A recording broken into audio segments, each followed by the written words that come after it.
become a smoker. You just better hope that the poor won't flip versus I say rehearse and become a shell. It's on the clip. I'm loaded, haven't you noticed? The way I get you going, anything hotter than this will be a major explosion. I see you showing the way my book got you not in your head. People would think that you was on that back of that year. You ain't tough enough. Don't try calling my bluff. You know it's rough in the cup to put on you, making you stop. But now you mad at the world and you down on your luck. Cause everything revolves at 360 degrees, even the sun is at the back. A head on collision you could catch. What you know when it's me, you getting mad. So watch me now. All right, that's right. What's up? What's up, y'all? Rated U5, repping chapter 3. You know what's going on. This is U5 News Flash. Welcome back. This is episode number 6. Right now we're listening to POR, Puerto Rock, my brother, POR, CTB crew in the house. His track right now is called Watch Me Now. And I want to welcome my big brother, Poor U5 CTB KO. He'll get into all of that. Let's welcome Poor to the show.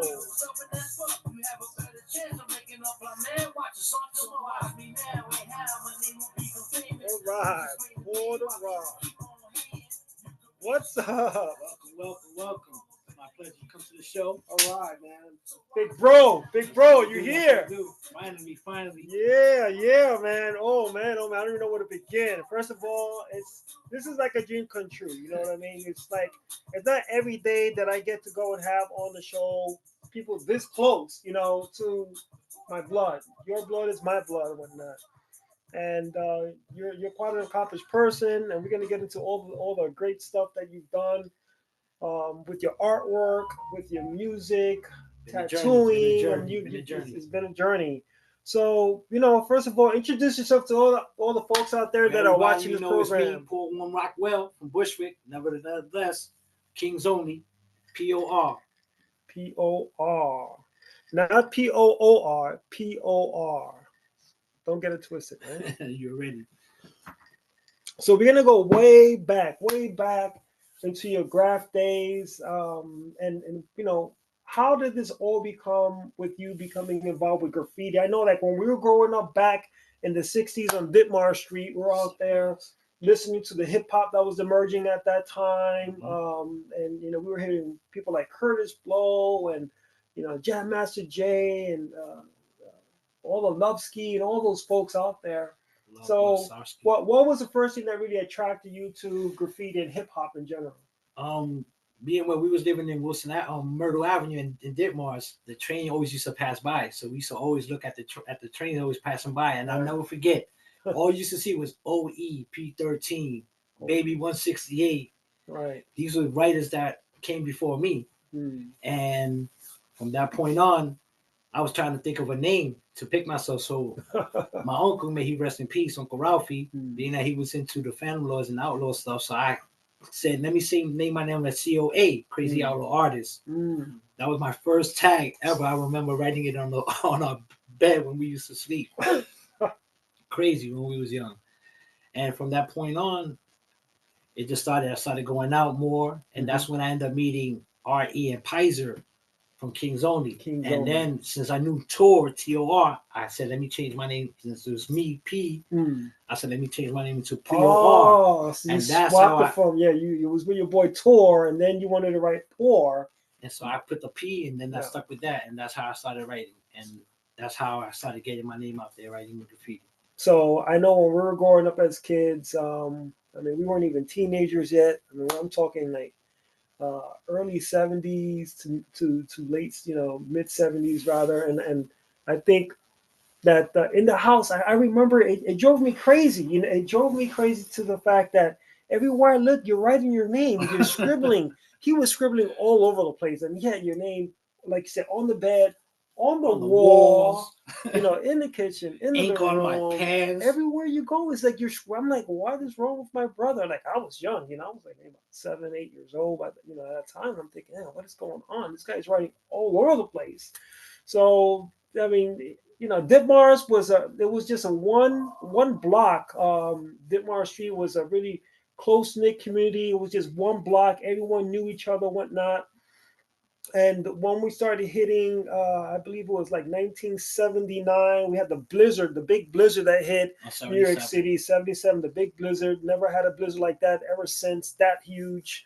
And so you said you met up with Pizer, RE, may rest in peace. Both of them may rest in peace. And so they're the ones that got you into the graph? Into going bombing, and that's when I started going with them, going to the trains.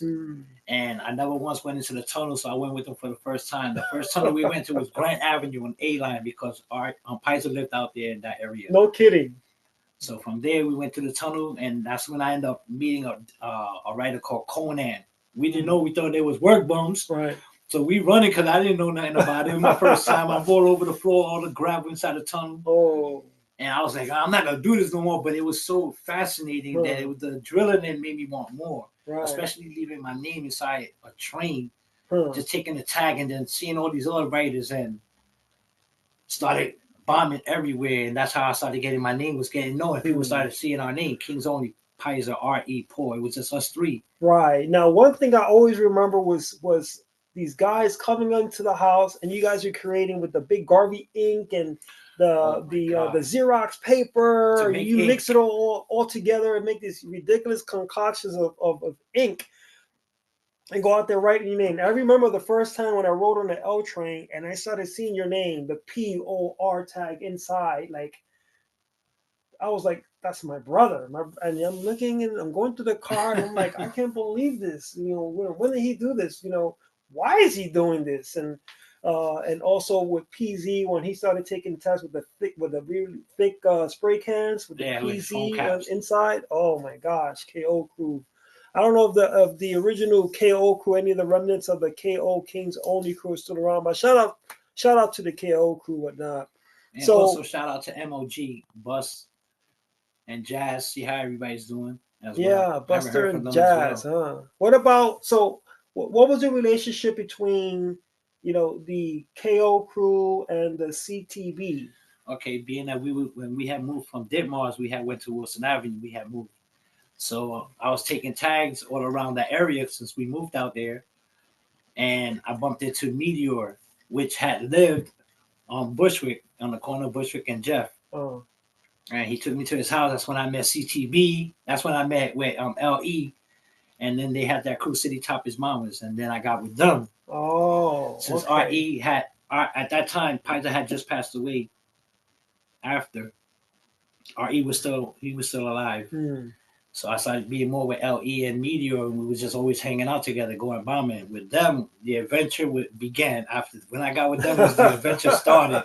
You put on your graffiti cape when you were out there, huh? Oh my God, he had other writers. We was having war with other writers, and I didn't know nothing about this. At one time, I was seeing our name get slashed, and I'm writing over these writers too.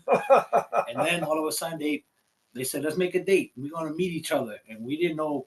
Because that's when RTW was real strong, when NE and them was real strong. A lot of people was having a lot of war with them because they were from Coney Island area. Right, all the way out there. And why did you have beef with that crew? Because they were so far out there. We in Brooklyn. I ended up going to meet a girl at one of the projects over there. Had no clue where the hell I was at. I didn't even know they was from there.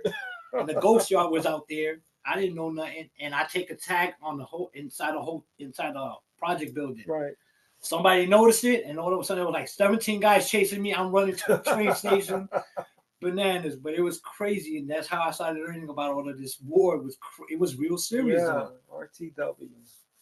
So, back in Brooklyn, before we moved over and transitioned from Ditmar Street to Wilson Avenue, right here we are in 1980. I remember it was a winter. We were in a winter time. We were moving. In a kind of a forced move from one spot to another. Here we are on Wilson Avenue, still in Bushwick, but it was like a different world, right? It was like a different Bushwick. It was totally different. It wasn't like the Bushwick we grew up in, everything was kind of like hunky-dory. Everyone was like, very, very sociable with each other. And now we're over here in the other side of Bushwick, and it was kind of seedy, kind of like, a lot of, gang activity and drugs being, sold all over the place. And so at that point, it was probably about 1980, I believe. So how did what was that shock to you? What was the shock and awe that how did it affect you? It did affect me by a lot. for the most part, being I was young and I wanted to know more what was going on in the street. So I started hanging out more in the street, and I started getting involved with the wrong people, not knowing that they was wrong. You just thought it was fun because we was young, we were naive to what was going on. And in my life, it was something I had to experience to see to get to where I'm at now, because my journey has been a real crucial one with the graffiti and my art, and as far as singing. Right. But I don't regret a lot that I've learned, but I am grateful to be alive today and to help other people out there as well that might have been going through the same situation that I might have went through. Right. You know? So by that time, I think maybe around, I don't know what time did the subway art, with Futura and Lee and Dondi and Lady Pink and all the legends that we grew up, because in my in my eyes, you were the generation right after them. After they came out, we're rolling with the Campbell Soup cart, Oh my God, the Starsky and Hutch cart, all that stuff, Zephyr, Clyde, all of them. The Yeah. whole cars. That's when the graph was really getting worldwide. But then when we started noticing that they was painting the cars, Right. it used to crush us because we put in our hard work into doing these masterpieces to ourselves. And then to come the very next day, you might see it one day, the next day is buffed out. So how did you feel when you first saw your tags or your throwies? Because everyone loved your throw. I loved your throwies, your poor throwies. I think when I started seeing them when did you first see your first throwy roll? In Broadway Junction at the train station. Broadway Junction. So you were out there, Broadway Junction, you're clocking the trains coming through. And all of a sudden I see my name pass by. I was open. I was like, yo. Back then we didn't have digital cameras. We had actual cameras. So we tried to take snapshots of the cameras of our pieces. Yeah, there was no digital I cameras was back open, then. and from that point on, I said, I'm going to take over. I always said, I'm never going to stop writing until I hit an airplane. Serious stuff. Because I kind of figured I would want to see my name everywhere. Yeah. So you was big on the L's, the double L. Back then it was the double L. The J's, the M's. The J's, the M's. And the Z's. The Z's, yeah. Those were our stomping grounds. Well, we used to hit a lot on the I and D's, which is the A's and C's, but not as much as when we from Brooklyn. We used to be on the J and the M line, right, and the L. Well, we're gonna go and play another track, and after we play it, I want to just find out what really prompted you to go and write this song. This one's going to be called. Let's see, the second track you've got here. Yeah, this one is Wicked with It. Wicked with It. All right, so let's check out this track, guys. Let's see.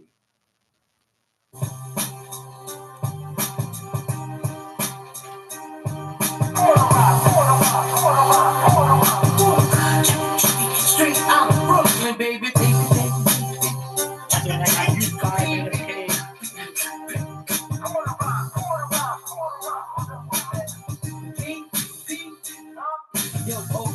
Come now when you hear me double up, you better be careful. Yes, I see that I'm calling your bluff. Look, I expose all these ungrateful fucks. You can't take shit serious as they, cause if you're making it up, you can feel the heat from the flow, feel the heat from the blast. You're passing up information, I think it was you from the bag, keep sleeping. Thinking I'll be creeping in the night as soon as you blink. That's when you think you were headed toward the lights. Look at me now, I'll get the crowd bucking. It's the P, baby, with words as sad as a kid's cup.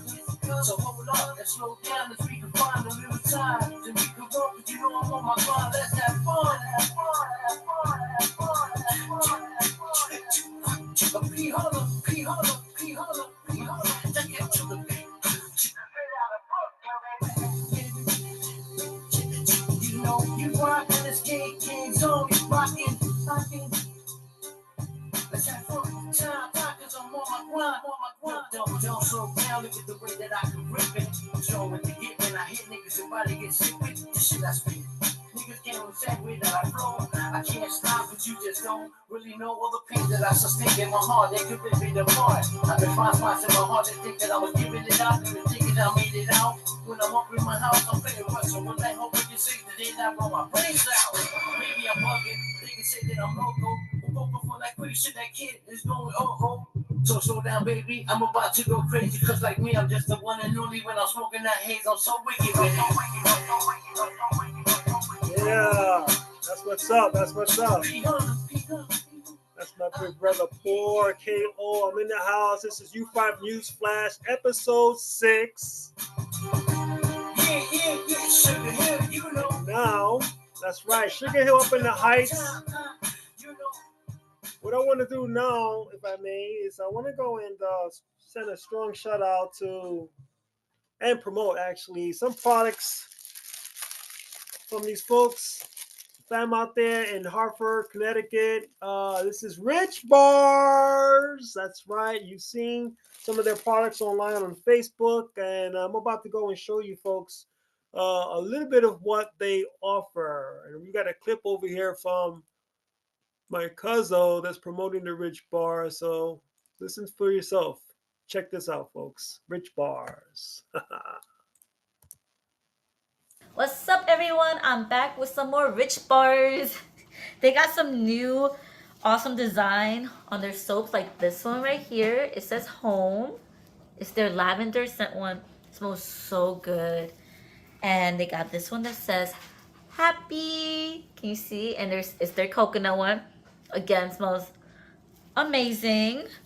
Then they have another lavender one that says love for Mother's Day that's coming up right now. I think your moms would love this so much. And then they have this other one that says family, and it's a mixture of both. So it's really cool. It smells amazing. It smells so good. And they still got the baskets. Imagine receiving this in the mail or like anywhere or like as a gift. It's so cute. And it already comes with this, the soap holder, the little bag, the 2 soaps, and the basket, reusable. It's amazing. And we got some new cards. So you could contact us at Rich Bars to help support the small business. And if you could, contact us through Ada Vasquez or Babe Vasquez and Rich Bars. Yep. So support the small businesses, guys. I mean, Rich Bars, they come a long way. And we just want to go and support, those folks out there. And it's Rich Bars with the Z. So it's RICHBARZ soap on Facebook. Rich Bars is one word, space soap. Rich Bars out of Hartford, Connecticut. You can also hit them up. Their email address is richbars01@gmail.com. Once again, that's richbars with a Z. 01@gmail.com. And while we're at it, we also want to go and recognize another product. We've got, if you guys are getting ready, or you guys are getting ready to have your Thanksgiving meals, obviously. So what you want to do is check out some of these fantastic Coquito products. Look at that. You've got these drinks are made by Cocina Taina Catering, and their number is 860-817-6527. Once again, Cocina Taina Catering out there in Hartford, Connecticut. Just ask for Josie, tell them I sent you, and go grab yourself a bottle. They got, pumpkin spice, they got strawberry and traditional coquitos. If you're Boricua, you need to go and grab yourself a bottle or 2. Make it happen, guys. That's what's up. So getting back to this interview. This interview is fantastic with Poor. So Poor, let's go and pick up where we left off. How about, what's a good topic to talk about? I think the artwork, the art scene. All right, so let's talk about the art scene, whatnot. Obviously, we've seen a lot of people in Bushwick growing up. You've seen OE. I mean, did you knew OE? I got to meet him. You got to meet him. I got to meet him once. Yeah, OE, Baby 168 was around the way. Baby 168, Wheel. It was a whole crew of them. They used to live right around the corner from us. How about PF? Oh my God, Andre! I remember PF. PF Stomps. And then you had all the SR, the regular fellas, SR, RI. PG, may he rest in peace. Definitely give a shout out to those who Fallen Angels, Sony, Slick. That's right. Definitely them. Yeah. We got R.E. Pizer as well. And it's interesting because, like when you were scribbling on the walls in the house and then you started writing all over, I'm walking to the train station, the Halsey, and every block I'm seeing Poor here, pour all over the place. I'm like, Mom needs to go to remember. Mom needs to go to work, and she see your name, and she come back and give you a heck or whatnot. He's killing Bushwick. And I don't know. For me, it was like something that it's kind of interesting because the dynamic, we're brothers. You doing your own thing, I'm doing mine. I was a nerd. I was a bookworm. I was home just just trying to make sense of it all. And even though our age difference is not great, it's just a year. But even that in itself, your crowd was your crowd. I never really mixed with them. I never really mixed or interacted with much of the folks that you hung out with. But you got involved with Graph. I thought, like, I'm never going to get involved with it. And guess what happens? You're a product of your environment, right?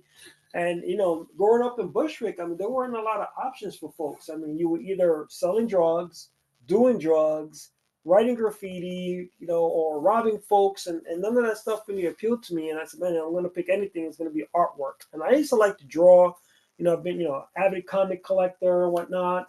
And I said, man, I started gravitating towards art and graffiti. Why?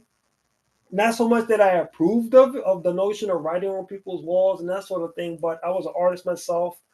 And in addition to that, I couldn't see myself doing any of those other things.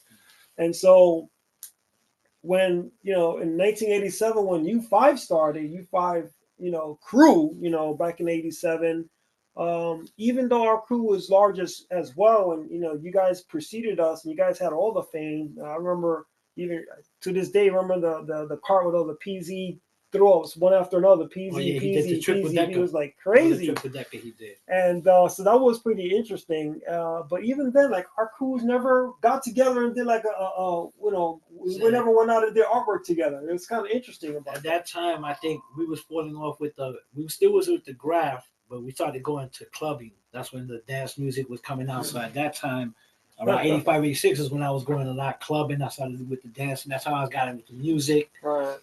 And I remember always going to like Gotham's West and Ones.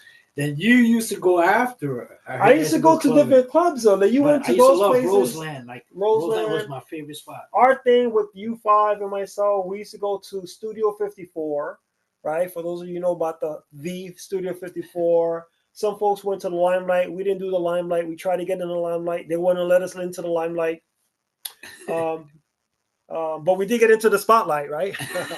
So we went over to Lemoore East out there in Queens. I never got to go. Yeah, and 1018s was another place we go over. Heartthrobs, remember Heartthrobs? Nah, I didn't got to go to Heartthrobs. Yeah, so I mean, the club scene was big, and I remember we used to go deep, and we used to go with a whole group of U5 members and have fun. Other chops used to come in, whatnot. So, what else did you get involved with as far as the Graph is concerned? Like any memorable pieces that you ever did, that really stick out and say, man, I remember that was the piece that I really rocked it, or really the people we got a lot of responses from. A long time ago, I remember I went to go do a whole train, and that's when I ended up meeting Futera, and he helped me do my whole car, and he put his too. And to that day, I was like one of the best moments that I met someone that was of somebody of stature to help me do a whole car. Whoa. And because I was younger at that time, and I didn't format like style at that time. It was just basic. Right. Besides my throw-ups, and that was one great memorable moment that I wish I could have had a picture of that car. It was so worth doing. It was a whole night, and I never forget that day. Wow. What about any?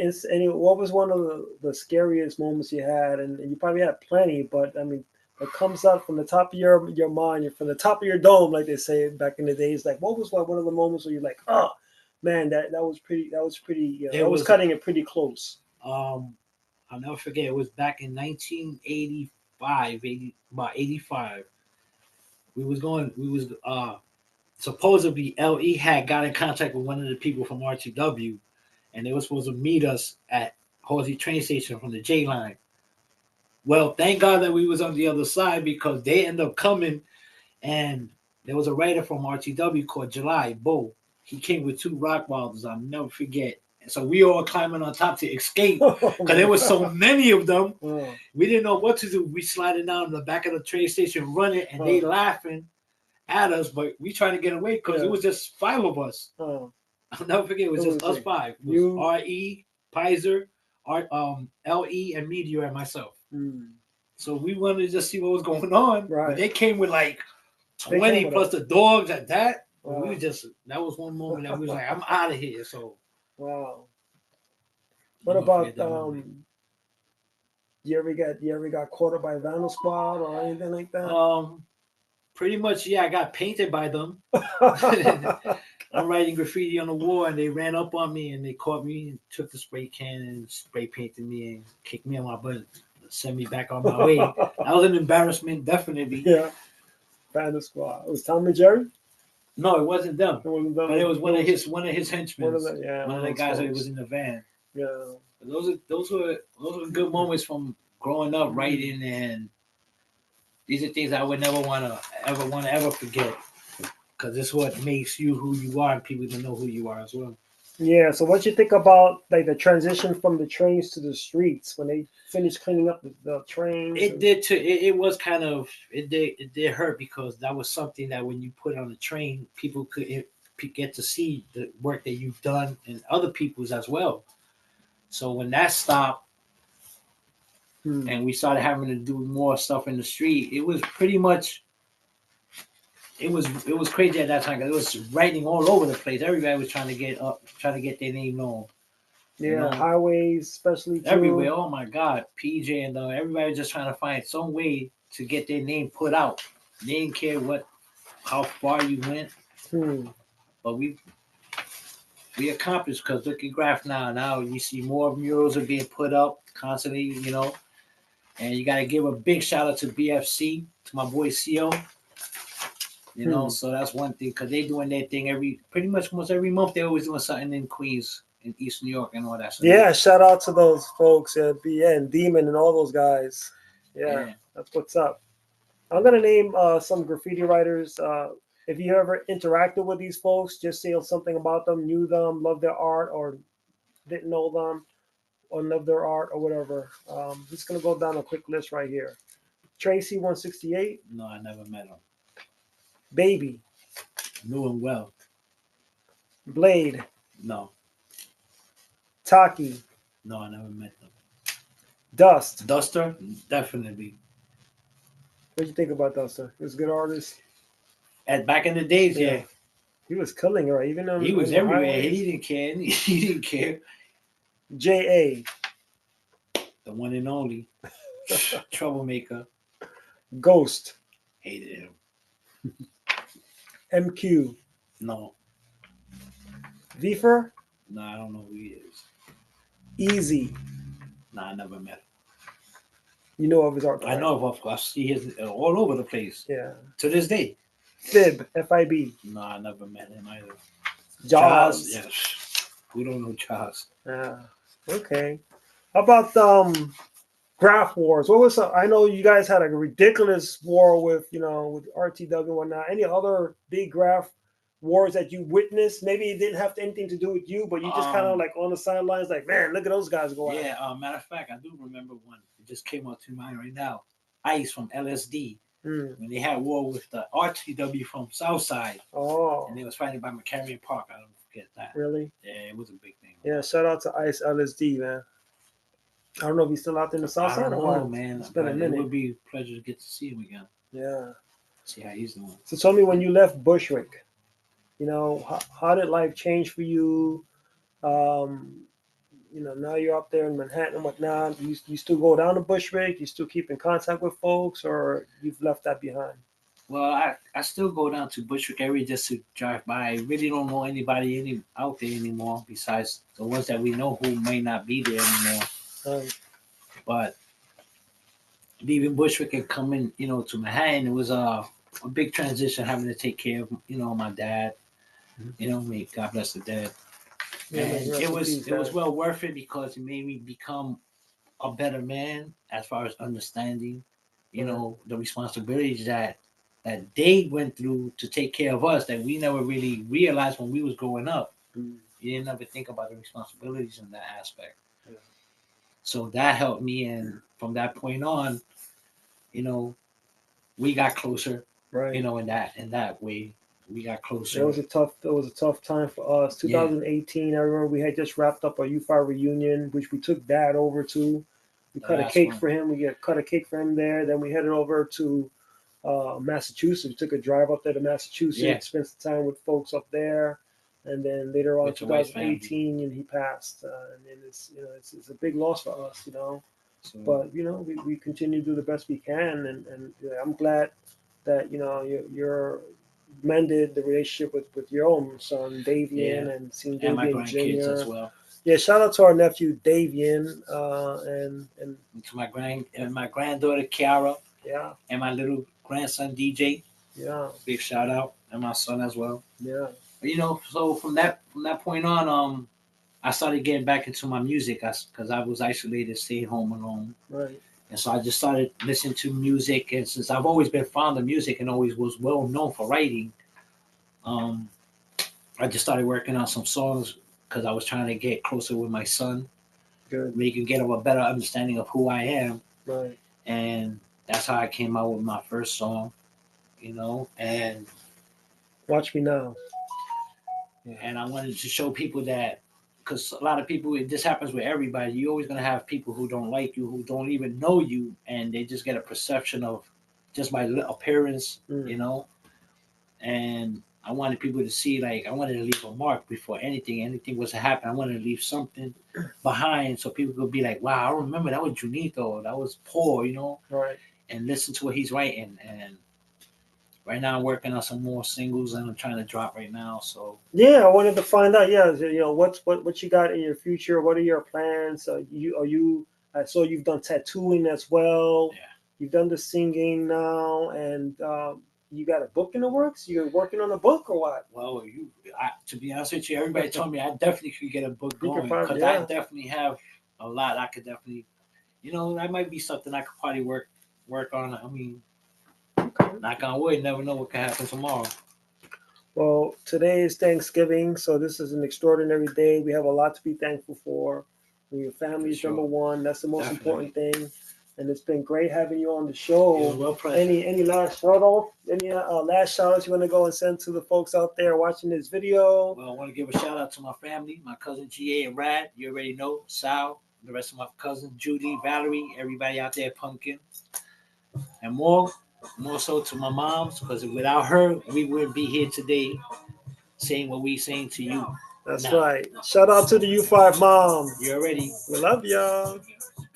All right, y'all. This is Rated U5 here with my brother, my big brother, the one and only Puerto Rock, 4-1 Kings Only, City's Top Bombers U5 crew. Everyone have a great Thanksgiving. Be safe. Take care of one another. You already know. Take care of one another. Enjoy your food. Don't drive and drink, please. Be safe so we can get ready to go and celebrate the next holiday coming up. Meanwhile, listen to my brother Paul 1, U5, full effect.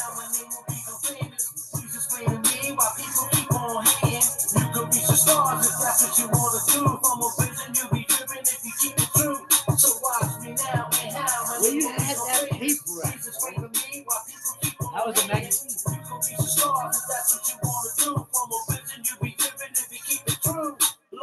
Life is hard, whiskey stars by the rhythm. Only wishing I could tell my son how much I really miss him. Frank is getting older and this shit is killing me. So I gotta go hard as I hold on to all these memories. The reason why I'm dropping these jewels is I'm for living and the love I have for mouse and then vote for my grandchildren. Well, you don't know we go something that's fuck. You have a better chance of making up our man. Watch us on, so watch me now and how my name will become famous. Please explain to me why people keep on hating. You could reach the stars if that's what you want to do. From a vision you'll be driven if you keep it true. So watch me now and how my name will be